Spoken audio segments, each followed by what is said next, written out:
I walked into the room, and I saw her.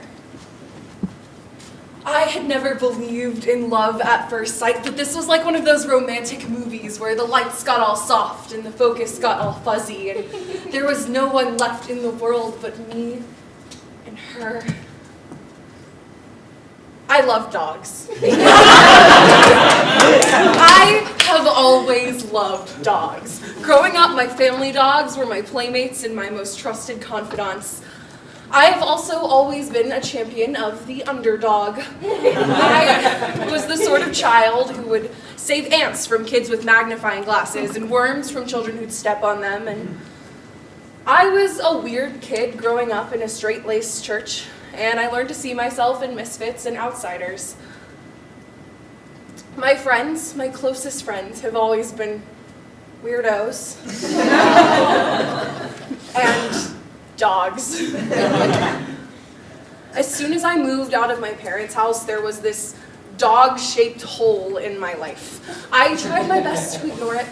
Every time I talked about wanting a dog, everyone said the same things, you're too young, you should wait until you're out of college. A dog is a commitment. You'll get it and you'll change your mind.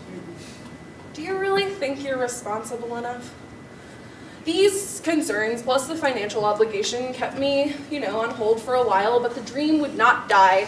And by the fall of my 21st year, I knew, come hell or hallelujah, I was getting a dog. I drove to Fulton County Animal Services the day after Thanksgiving. It wasn't my local animal shelter, but it was the only one that was open, and I was not waiting another day. I went with my good friends, Anna and Courtney. Now, Anna's great. She's the kind of friend you can call with the worst idea you've ever had, and she'll be like, yeah, sounds cool. And Courtney's great, too. You call her with the worst idea you've ever had, and she'll say, that's the worst idea you've ever had. So they were a good balance for this kind of adventure. We got to the pound, and it was packed. It turned out they were having like a Black Friday thing with dogs. 3 dogs. I had brought my money, but who was I to look a gift dog in the mouth? We went into the back room. It was brightly lit and loud. I immediately made eye contact with a dirty little dog in a small cage in the front, but Courtney advised that I take out several dogs before becoming attached to one. So I took out several dogs and became attached to all of them.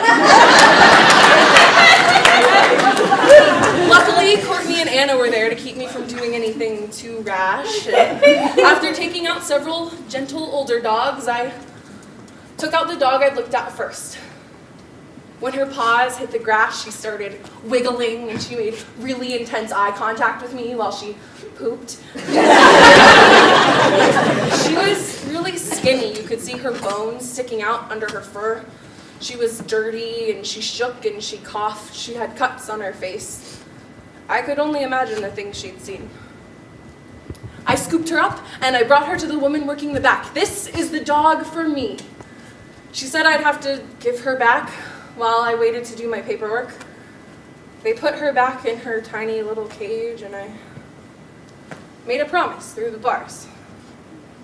This is the last time you will ever find yourself in a place like this. I thought the wait would be agonizing. Anna and Courtney went to get Subway in this bad GPS wrong turn filled adventure that ended up taking them over an hour. So I sat in the waiting room by myself. And then this little boy ran out, dragged by a giant black pit bull, and I watched as the dog kissed his family's faces and he wagged his tail, and then I watched the same thing happen with all of these other dogs and other families, all overjoyed to have found each other. I'm not crying, you're crying. And as I sat there and cried, a name came into my head for my new friend, the first and only one I ever thought of for her. Myrtle, like the tree. Finally, it was my turn to go back, just as Anna and Courtney returned, and I was ushered into the back room, and a woman asked me all these questions to see if I'd be a responsible dog mom, but I was prepared. I had even worn a cardigan.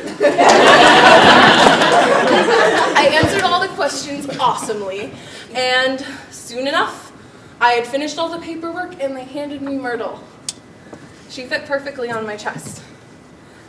As I drove us home, She climbed into Anna's lap and fell asleep.